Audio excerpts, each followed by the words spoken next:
Então vamos nós aqui. Como vocês estão trabalhando basicamente com a antiga academia, tem um croquisinho aí só para a gente situar que é exatamente o período que esse edifício aí vai acontecer, tá?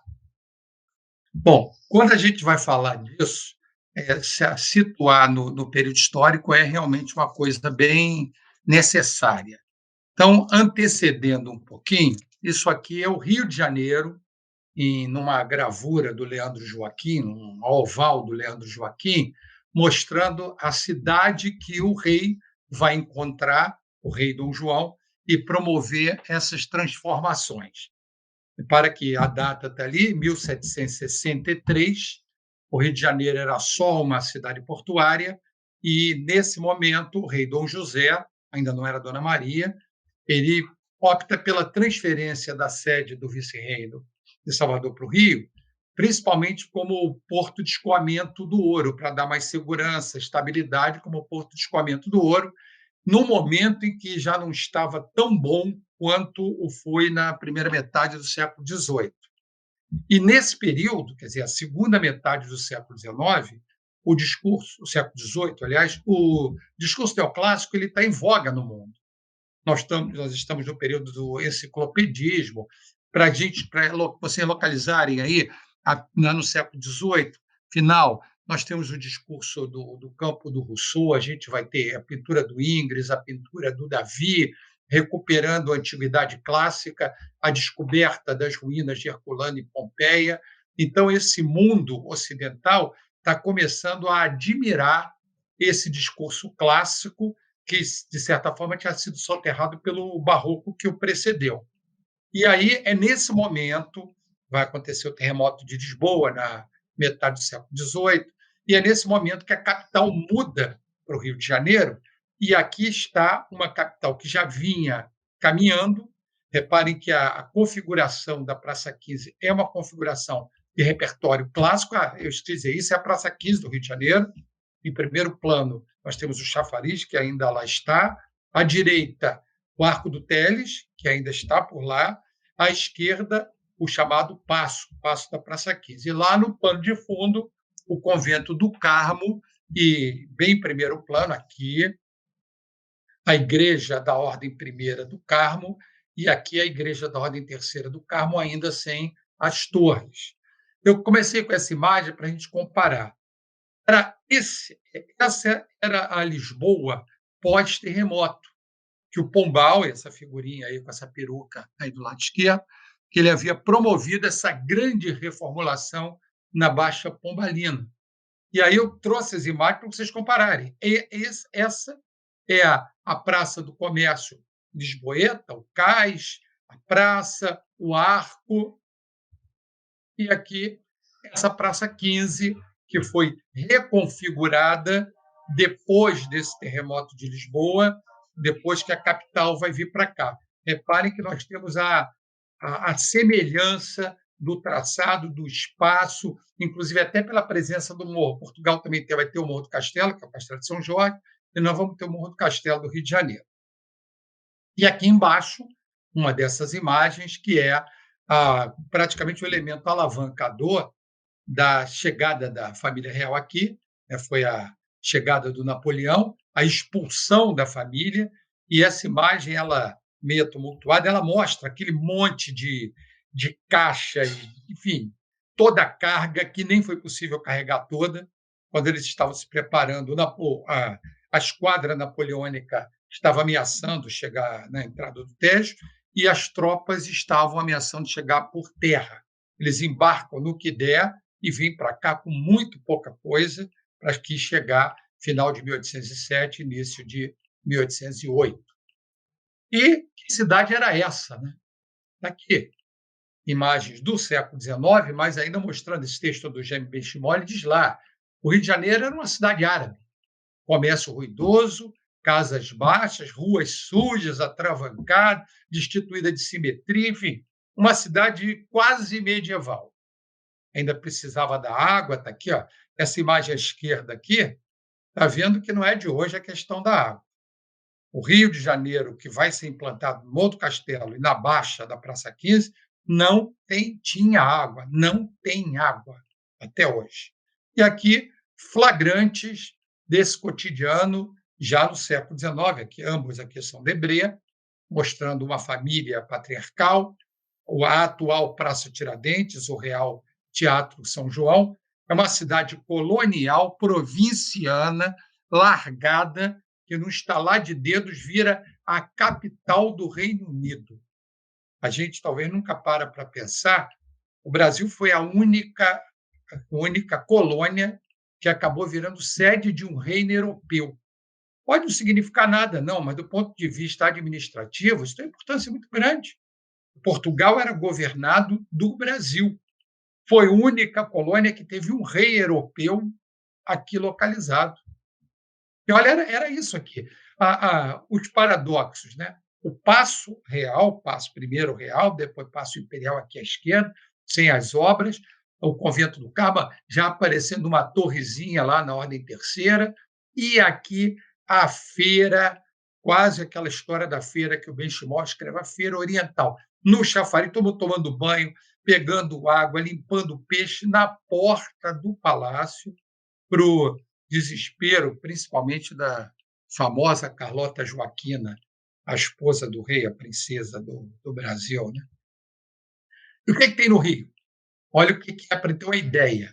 A Fazenda de Santa Cruz, que ele recebeu. Esse cantinho aqui pequenininho foi uma casa que a família recebeu, e a dona Carlota se apossou para ser sua casa de banhos na praia de Botafogo. E essa daqui ainda existe, lá no Caju, é a Chácara do Caju, a casa de banhos de Dom João, na Praia do Caju. Entenda-se aí, casa de banho é casa para banho de mar, como se fosse uma casa de, vamos dizer assim, de veraneio. Carlota aqui em Botafogo, Dom João nessa casa de chácara do Caju. Nenhuma delas ainda tem um arremedo de modificações neoclássicas. Aí, aqui onde tem esse início, essa gênese. Dom João recebe muita coisa e, entre elas, recebe uma chácara, que eu nem entrei aqui nela, aqui, discreta, pequenininha, no morro, ali em São Cristóvão, que esse comerciante, Elias Lopes, é uma história mais comprida, esse Elias Lopes, em tese, doou ao Dom João, mas Dom João, para não dever favor para ele, depois pagou e começou a fazer algumas obras. Você já vem aqui, essas duas imagens são do Debré, ele ficou aqui desde 1816, acho que 1830, se eu não me engano, então ele pôde acompanhar as obras sucessivas nesse palácio. Ganhou uma torre lateral, quer dizer, eles chamam até hoje Torre Norte, essa aqui é a fachada leste, essa é a fachada norte, Torre Norte. Depois ele vai ganhar o Torreão Sul, já com um repertório neoclássico. Depois vai reformar essa torre igual a essa, e no meados do século XIX, o Paço da Quinta ganha a configuração que chegou ao incêndio de 2018. E de onde eles tiram isso? Desse palácio português, Palácio da Ajuda, que serve de inspiração muito clara. Isso aqui não há nem muito, né, o que discutir a imagem aí vai falar por si, que era um palácio parecido com esse, um palácio de retiro da família real, muito parecido com esse palácio de retiro da Quinta da Boa Vista. Vamos lembrar que se despachava administrativamente na Praça 15. Esse primeiro, né, retirava, depois passou a se morar na Quinta da Boa Vista. Por isso, eu coloquei aqui a ideia de ser o nosso Versailles, e não é nenhuma reforçação de barra colonizada, não. Isso eu ouvi uma vez numa palestra, foi quando eu não tinha me tocado sobre isso, quando um francês que veio aqui ao Brasil, e ele, numa palestra, vocês têm o Versalhes aqui também. Desde aquela época, já tem mais de 30 anos, né? Eu tive que engolir, que eu nunca tinha pensado a respeito, mas nós tínhamos o Palácio de Versalhes, inclusive geograficamente muito próximo do que acontece com Versalhes em relação ao Hotel de Ville de Paris. Bom, para a gente falar do neoclássico, a gente vai falar dos elementos da composição clássica.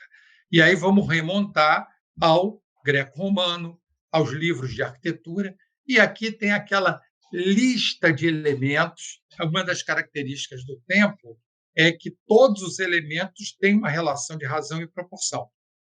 Eles não são casuais. Existem leis de composição, elementos de composição e leis de composição. E vocês devem estar perguntando até por que essa imagem central está colorida. Explico por quê. O século XIX resolveu inventar, sei lá por quê, talvez a gente até saiba, que o neoclássico, que as manifestações clássicas ao longo do tempo, elas eram claras, eram brancas, eram bege, eram tons neutros. E isso se esquece, quer dizer, nem se foi buscar, e a arqueologia estava ali, Pompeia, Herculano, que, ao contrário, os templos gregos eram profusamente decorados e coloridos. A arte grega era coloridíssima. A arte romana, os interiores romanos, basta ver lá a Casa do Fauno, as ruínas de Pompeia, era profusamente decorada. Mas talvez, é uma hipótese minha, tá? Como chegaram para nós as ruínas descoloradas, talvez isso tenha ficado na cabeça, que o clássico é clarinho, como a ruína da Acrópole de Atenas, as ruínas do Coliseu, e ninguém entra no detalhe dessa profusão cromática. E fora os nomes, altriglifa, métopa, dentículo, arquitrave, friso, cornija, fuste, capitel, estilóbato, embasamento, corpo e coroamento, enfim, quantidade de elementos. Detalhe, eles são colocados em proporção. E alguns deles têm função além da função ornamento. Eles têm uma função como elemento arquitetônico além do mero ornamental. Os principais elementos são resgatados pelos livros de arquitetura. Então, a gente tem aí dórica, a jônica, ambas gregas, coríntia toscana e compósita romanas. E, no caso do neoclássico, o que a gente deve atentar é que, como se tem conhecimento das ordens ou ordenâncias, como a gente chama, eles usavam a superposição dessas ordens. E, vamos dizer assim, numa composição mais erudita, essa superposição não era aleatória. Eles usavam o peso estético do objeto. Então, por exemplo, uma coluna dórica, que ela é mais robusta, visualmente mais robusta, ela era usada no embasamento, superposta por uma coluna jônica mais delicada e superposta por uma coluna coríntia, que havia uma integração de elementos. Então, não era, no caso, erudito. Aqui no Brasil, nem sempre se seguia essa ordenância por peso estético, mas na composição original há isso. Dórica embaixo, jônica, coríntia, e, se fosse o caso, mais acima, a compósita. Então, nós temos esse cuidado em peso mais sólido para baixo, vai se tornando mais delgado, mais delicado à medida que chegamos aos pavimentos superiores. Então, isso tudo vai ser usado. Detalhe aqui, na ordem clássica, esses elementos são colunas, eles são estruturais, são apoios. Na composição neoclássica, nem sempre. É muito comum isso ser usado como pilastra, como um elemento, e às vezes nem estrutural, um elemento ornamental aposto na fachada. Eu falei para vocês que tem elementos decorativos, e nós temos elementos da composição. Então, aqui, alguns desses principais. Nós temos aqui um eixo uma simetria axial que se prefere absoluta, que nós podemos trabalhar com a simetria axial de equivalência, ou seja, os lados, né, vamos chamar assim, eles são parecidos, mas não são iguais. Por exemplo, o rococó usa uma simetria de equivalência. O barroco é muito mais comum ser uma simetria axial equivalente, o rococó não. E o neoclássico usa simetria axial absoluta, tanto que é possível botar aquele sinalzinho em cima, desenhar apenas a metade e espelhar. Existe uma modulação, ou seja, nós temos o módulo, que é usado para fazer a composição, e esse módulo vai se repetir. No caso do neoclássico, esse módulo se repete da mesma forma, que é o ritmo constante. Nós vamos ter, por exemplo, no barroco, ritmos alternados. Na composição clássica, o ritmo é constante. Então, simetria axial absoluta, modulação, ritmo constante. Reparem que a compreensão desses elementos de composição no final do século XVIII, quando a Revolução Industrial está começando a se consolidar, é perfeito para se trabalhar na estandardização dos elementos. Daí o neoclássico ser revisto e utilizado do fins do século XVIII até as primeiras décadas do século XIX e, em alguns lugares, até final do XIX, porque existem elementos caros para o processo de estandardização. Módulo, repetição, ritmo constante, simetria, ou seja, estandardização, padronização. E além, eu não coloquei aqui, vocês reparem que na direita tem o embasamento, que no caso é muito comum ser o porão, o corpo e o entablamento, que num templo é composto de arquitrave, friso e cornisa. Não tem aqui, mas ainda se faz necessário, a proporção, tem o cuidado da proporção, e a escala conhecida para que se possa trabalhar com a escala humana ou monumental segundo o interesse do objeto. Se esse objeto pretende ter a formulação de se fazer apresentar como instrumento do poder, ele vai usar a escala monumental. Mas ele, para usar a escala monumental, ele tem que conhecer a escala humana. Que através da escala humana ele a supera. E aproveito que estamos falando do repertório clássico, reparem que os grandes governos autoritários, ditatoriais, ao longo do tempo, é muito comum os governos autoritários ditatoriais utilizar o repertório clássico e a escala monumental. Império Romano, vamos ver, os palacetes do Renascimento, chegamos para o século XX, nós vamos ter, vindo para a Europa, as obras do Hitler, da Alemanha, as obras do Mussolini, as obras do Salazar, as obras do Franco, chegamos ao Brasil com algumas obras do Vargas.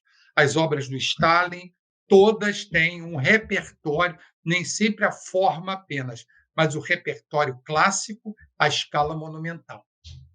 Ou seja, sabem o que estão fazendo. Eles têm esse conhecimento de propaganda. Ninguém faz ele. E esse estudo é importante, a turma de Belas Artes, como isso é importante para manipular para o bem e para o mal instrumentos de propaganda e de representação visual.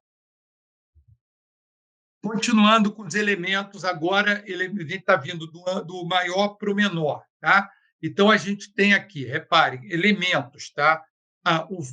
Que podem ser mudados. Por exemplo, essa compoteira, vocês já podem ver a estátua de louça esmaltada ou estátua de mármore. São elementos que coroam a platibanda. Para a gente até diferenciar, o frontão triangular é esse corpo interno, tá? O frontão triangular tem esse corpo interno que vocês estão vendo aqui, chama tímpano. Frontão triangular e aqui dentro o tímpano. Esse frontão, em alguns casos, pode ser um arco de círculo. Tá? O miolo aqui chama-se tímpano. Nesse caso, tímpano estucado. Em alguns casos, até nós podemos ter elementos de bronze, como no caso da Santa Casa. Aqui ao fundo, a platibanda, e nesse caso, isso aqui é um desenho do meu amigo Veríssimo, da Casa da Marquesa de Santos, onde esses elementos são apenas engastados na fachada, eles não são colunas ressaltadas, nesse caso, um capitel jônico, conferindo destaque para esse corpo central da composição. E, internamente, esse período, ou vamos dizer, já estamos chegando aí na terceira década do século XIX, nós vamos começar a ter um cuidado maior com interiores do que havia no período colonial. Tem motivo. No período colonial se recebe pouco ou quase não se recebe. Gradativamente, no século XIX, por conta dos hábitos europeus, e lembrando que a corte está aqui, vai se começar a receber. os espaços começam a ser elaborados para receber. Como a mulher passa a fazer parte intensamente da vida social, esse espaço começa a ser tratado para receber essa figura feminina que era anteriormente era apartada desse convívio. Então, ele passa a ser mais cuidado, mais elaborado, vamos dizer, tratado com mais respeito para esse contingente feminino que gradativamente vai entrar, participar e daqui a pouco vai praticamente dominar todos esses espaços. Todas essas imagens são da Casa da Marquesa de Santos, ali em São Cristóvão. Bom, o professor Dalton me pediu para dar uma conversa na arquitetura religiosa, então vamos, né, algumas coisas. Talvez a Igreja da Glória seja, lá de baixo, a Glória lá do Lago Machado, seja melhor. Mas o que eu estava trazendo aqui é dizer para vocês que o neoclássico não aparece de uma hora para outra, aquela história miraculosa, como alguns autores colocam, acho que até o Nestor escorrega por aí também, que de uma hora para outra chegou aqui o Grandjean em uma missão que nunca foi missão nenhuma francesa, chega por aqui e, de repente, do nada, o neoclássico surge. É uma outra daquelas grandes lorotas que se contam. Nós já tínhamos, só para vocês terem ideia, vou abrir um parênteses aqui. No século XVIII, quando foi feita a Casa de Câmara e Cadeia de Ouro Preto, essa que está aqui em cima, como o nosso assunto aí não é Casa de Câmara e Cadeia, mas se nós pegarmos o Capitólio do Michelangelo, nós vamos ver que o Luiz da Cunha Menezes, que era o governador dessa época, ele roubou o projeto inteiro, ainda teve o descaramento de assinar que o projeto era dele, que era um modelo renascentista, referência clássica.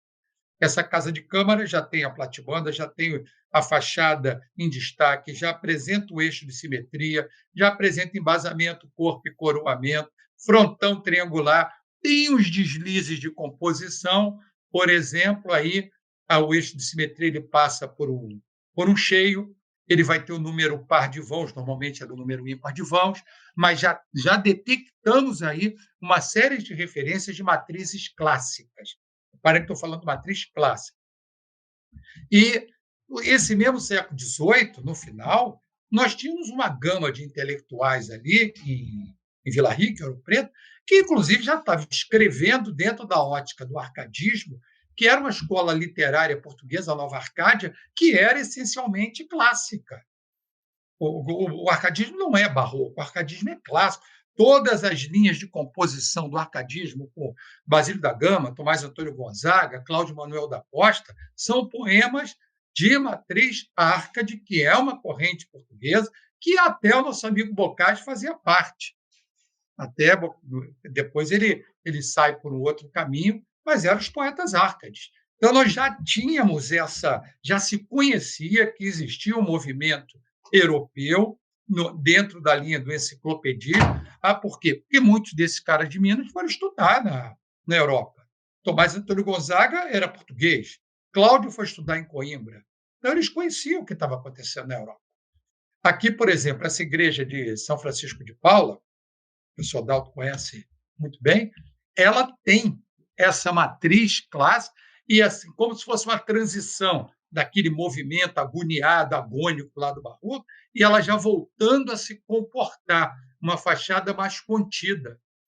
A própria Candelária, que passou por muitas etapas, e isso que nós temos hoje, essa aí, nós não podemos, essa fachada, classificá-la, né, como clássica, ela já inclui uma série de elementos posteriores, mas o corpo central dessa igreja, que tem como matriz igrejas portuguesas, ela tem essa matriz de composição clássica.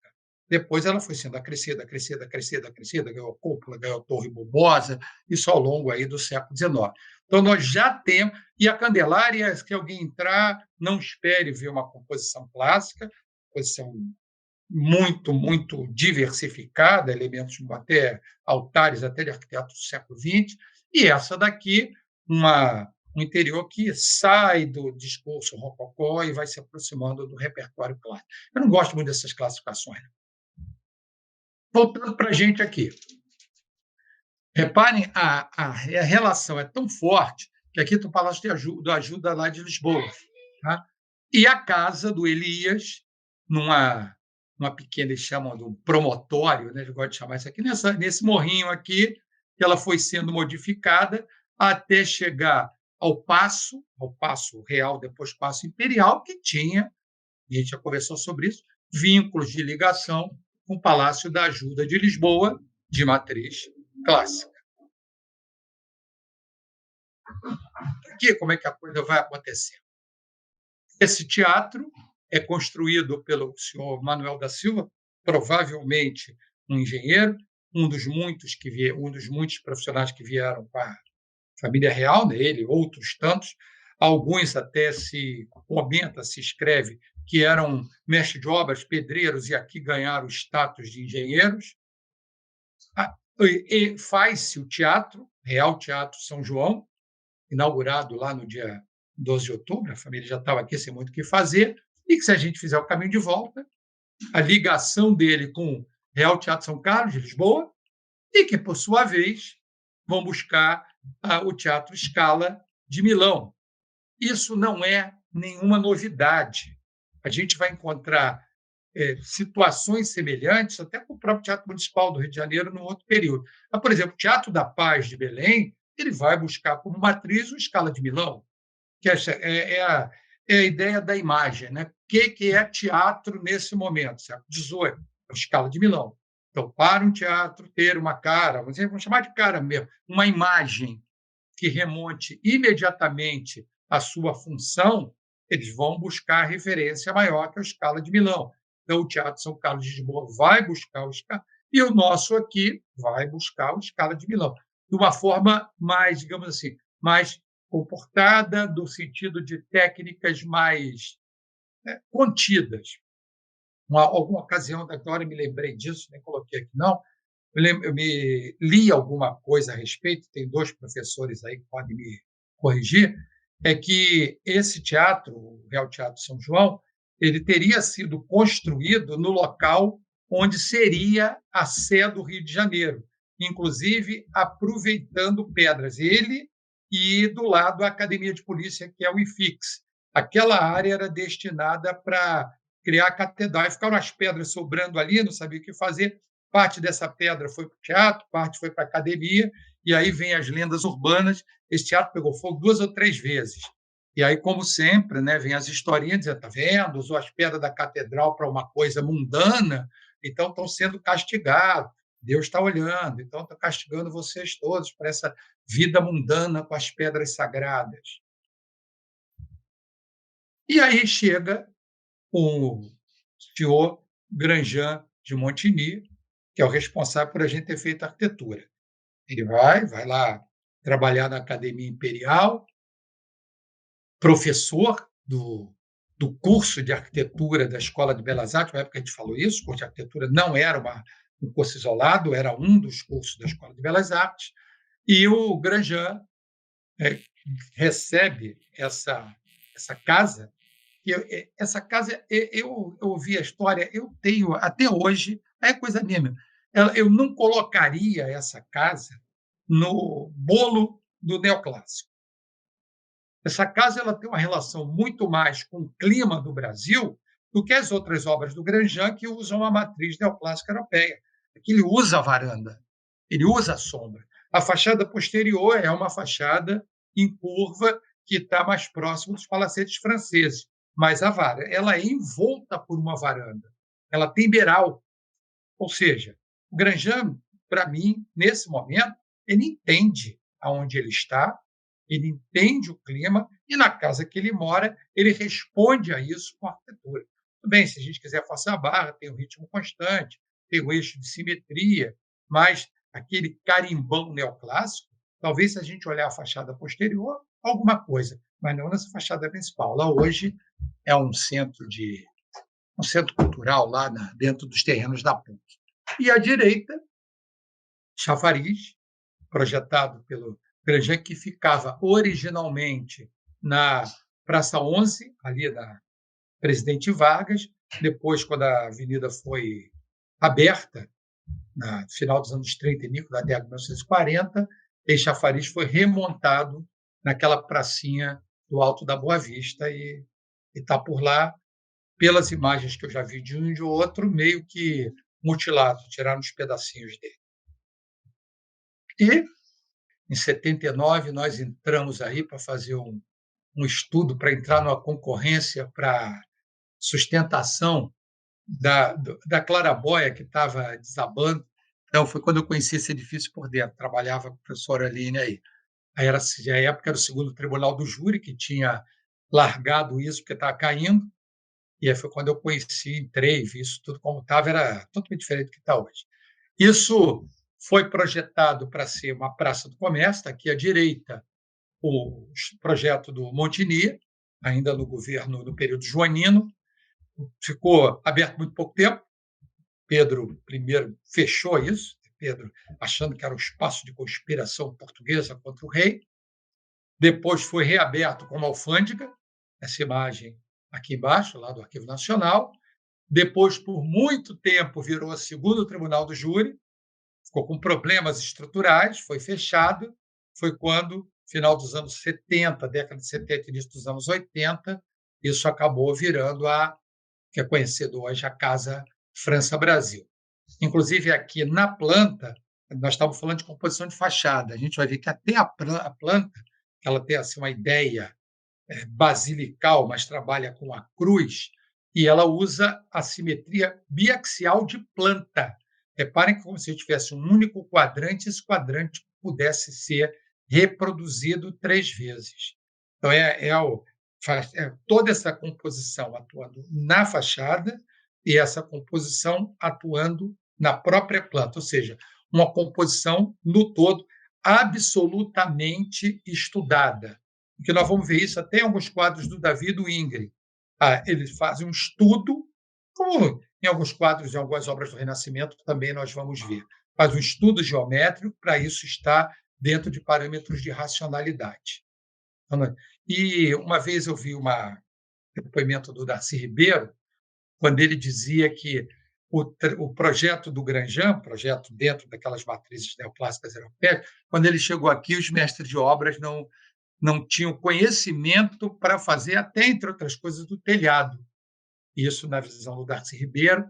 Então, eles teriam feito o telhado que eles conheciam. Daí, esse jogo de telhado que está muito próximo daqueles lanternins, sacristias, iluminações, embórios da arquitetura religiosa, e eles fizeram o que deu.